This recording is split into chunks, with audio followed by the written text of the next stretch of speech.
Hello and welcome back to Under the Moons. My name's Adam and today we're going to be looking at a brand new game that has just come out, Trover Saves the Universe by Rick and Morty creator Justin Roiland.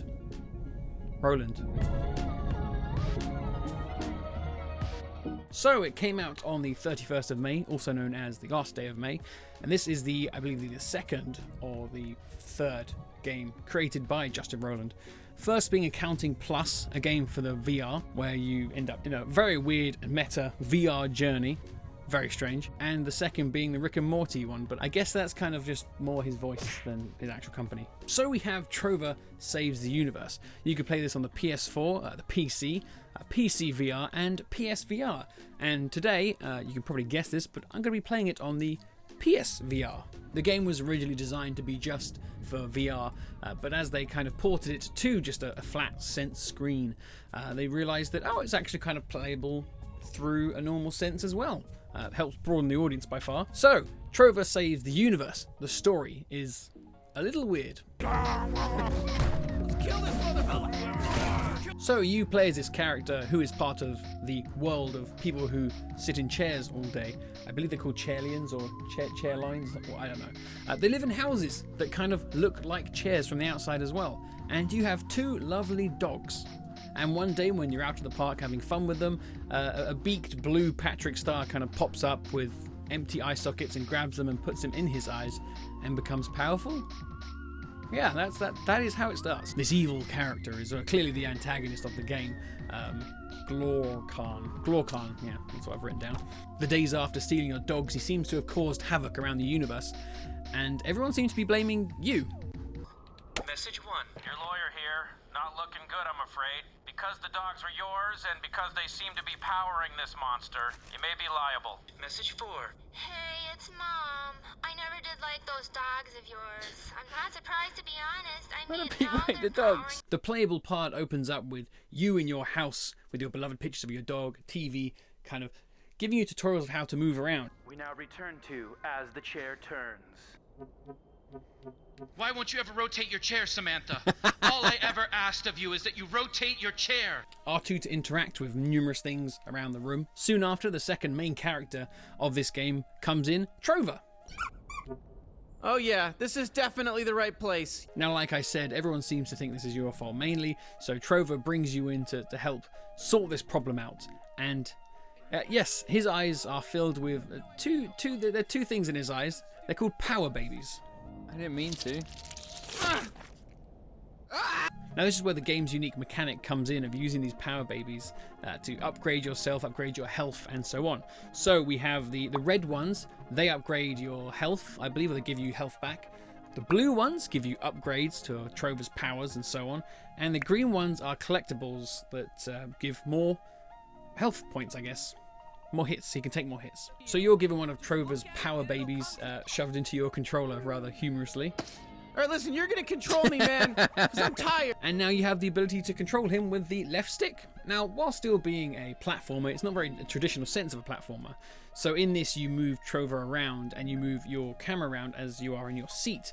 And you move over to, like, sort of portal points where you can teleport over R2 to warp and continue through the map. It's a very interesting, unique way, and it takes a while to get used to, but you do get used to it. Making your way to Trover's ship. Whoa.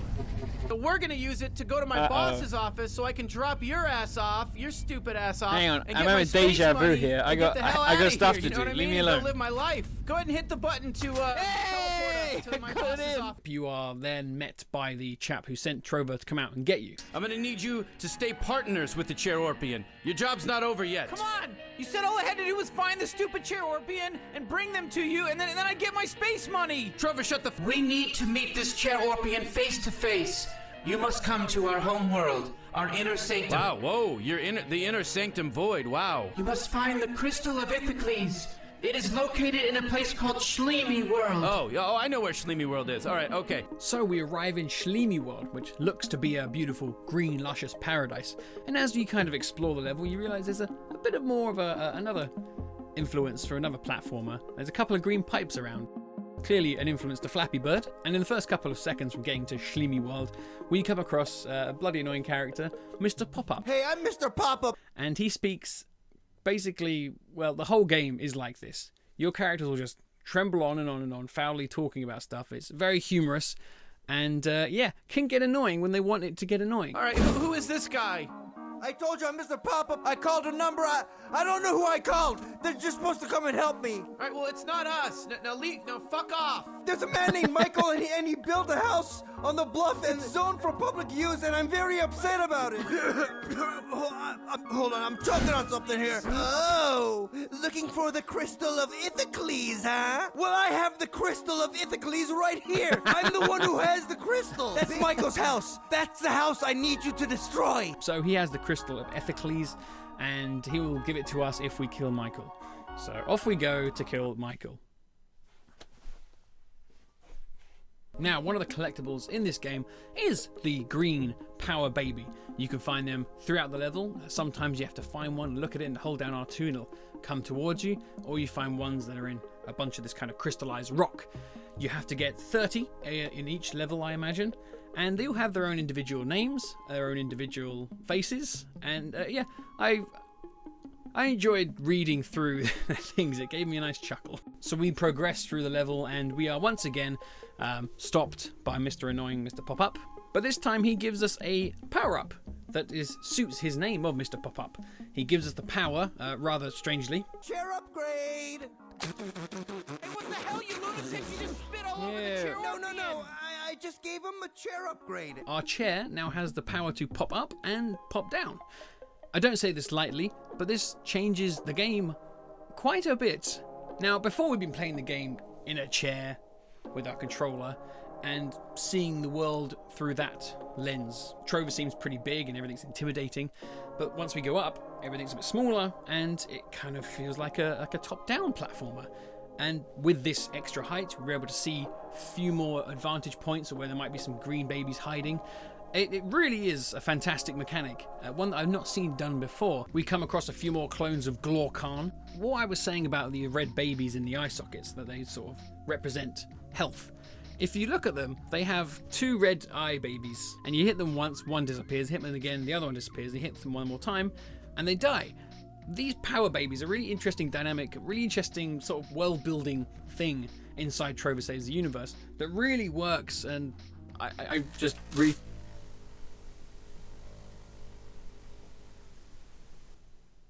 My door just farted. Wind pressure, ladies and gentlemen. Wow. Creepy. Again, it's a mechanic that I haven't seen any other game. He's kind of having these upgrades of these babies shoved in eyes is very creative and very Justin Roiland. I loved it. Let's continue. We come up to a guy who wants us to kill these creatures in return for an upgrade for Trover. So we go kill them, and boop. The Trover upgrades take the form of the blue power babies. So we get given a new one, he takes his old one out, and this is how we're shown how he's upgraded.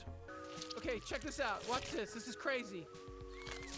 Ah! Each other. You see this shit? He's eating the other ones. Fucking insane. That's what they do when you put them close together. Isn't that crazy? And all the powers are now and combined into this one power baby. Right. So we continue.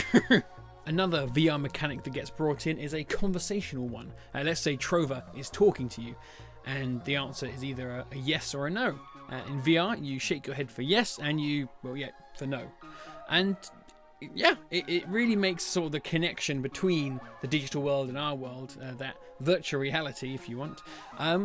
Yeah, it really helps. It helps make it feel far more interactive, like, you're actually there, of sorts. In case you're wondering what's happened with the lighting, the camera battery broke, and now it's later on in the day, so I don't have the natural lighting. Yes, I've fixed the background flicker on the TV. How? Yeah.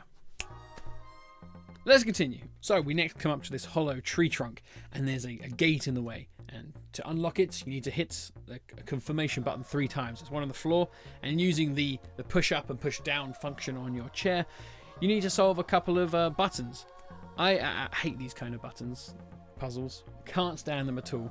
And I love this game. I realize. This isn't fun. This isn't a good game. Just a bunch of buttons. It's lazy. Fuck this, dude. Come down. Come back down. Yeah, you know what? Fuck it. Fuck that puzzle. Yeah, screw that gate. Yeah. Mwah, beautiful. I love that kind of stuff. It really really speaks. Right, let's continue. Oh yes. So, further up the road, we finally get to Michael's house. And yeah, killing him doesn't come as easy as you think. You're given a bit of a choice. Look, asshole, we need the Crystal of Ithacles. Mr. Pop-Up said... Mr. Pop-Up? Crystal of Ithacles? Shit, that guy's just pissed because I ate his family. Wait, seriously? Tell you what, I'll give you my Crystal of Ithacles right here. If you knock that boulder over the cliff onto Mr. Pop-Up's house and kill him. So, on the revelation that there's more of one of these crystals, we have the choice to either kill the bloody annoying Mr. Pop-Up or kill Michael. Now, if you'll excuse me, I'm gonna go back inside where I have a whole mess of pregnant ladies strapped onto the floor so that I can consume the flesh of their fetuses, okay? Is that okay? That's horrible. Here it goes. Dude, what the hell? Knock it off! You're gonna kill a bunch of pregnant ladies and ruin my dinner! Hey! Oh my god, you guys did it! You killed Michael! Oh my god! You guys actually did it! I thought you guys would have just picked one of those crystals up off the ground. It seems like the most logical way to go about things. What are you talking about? I'm not gonna lie. I'm really sad that Michael's gone. But I've got bigger issues ahead of me. I need to find out where all my pregnant wives are. Here's your Crystal of Ithacles, you dum-dum. These are all over the place. Well, wow, we teleported. We're here. Holy shit. What? There's crystals everywhere. How do we miss all these? And there we go. And that was the first look of the first real level from Trover Saves the Universe. A really unique and fantastic platformer to be played as a normal game or as a VR game. So yeah, pick your choice. I guess if you have a VR, choose that anyway, but I think it's interchangeable, so you buy one copy and you can try both. Really enjoyed it. Another great game to play on whatever platform you have. Again, it's great that we're getting all these, you know, really well thought out VR games now instead of these short experiences that kind of tickle on mechanics. It's great to see them working in a fully fledged, fully realized game. And let's go into a few things I love about this game. So we talked about it before, but the mechanics of Trover Saves the Universe are really unique. Keep it interesting and change up the formula of what we're used to, or kind of what we almost expect going into a platformer game for the VR. The other platform games I have played have been either nauseating due to the way the camera works, or have been really pleasant and limited, like Astrobot. We are sort of going down a corridor, you know, very, very Crash Bandicoot PlayStation 1 style, but it works really well, and using our head for the camera. In Trover, we're still able to keep to a similar pattern, but changing up where the camera is and how we move around the scene. Works really well, especially with the up and down mechanics. Absolutely fantastic. Round of applause for thinking that. Music. The relationship between a platformer and music are so key. Some of the more memorable tunes from just video games in general do come from platformers. And Trover has some really nice music, especially in what's this planet called? Shalimi World has 2 tracks. Really nice and sort of rhythmic. Yeah, very tranquil. I liked it a lot. Very good.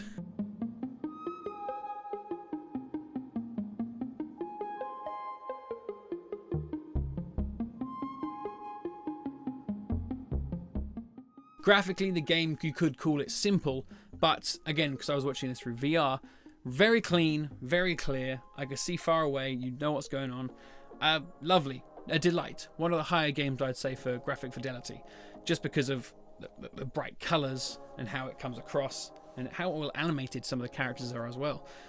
Very enjoyable. So my overall thoughts on Trover Saves the Universe is that, well, so far, this is a cracking game.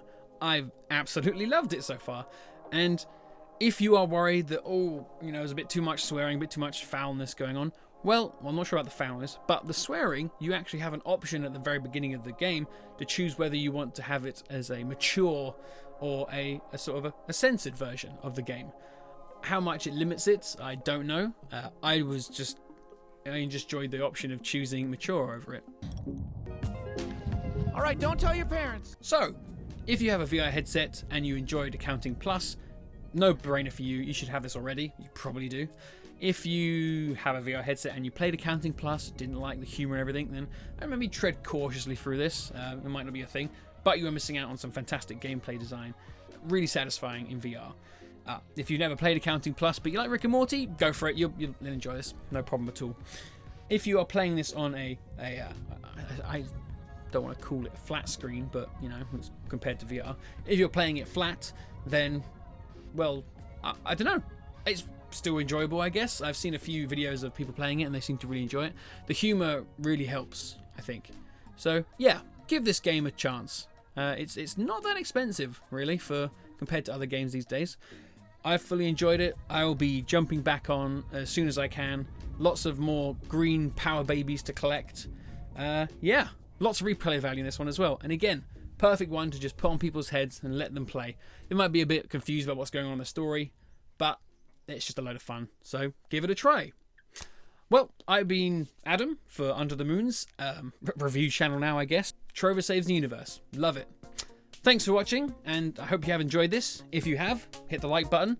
Remember to subscribe if you haven't already. And yeah, please share the video. And over here or wherever, I guess there, yeah. Yesterday, or the day before, I released a video talking about a PSVR game called Blood and Truth. Check that out, very interesting. Up above, some other video I'll choose, and yeah, you'll see more of me this week. I've got another video planned to come out. So until then, have a lovely time, and I'll see you next time, Under the Moons. See you later.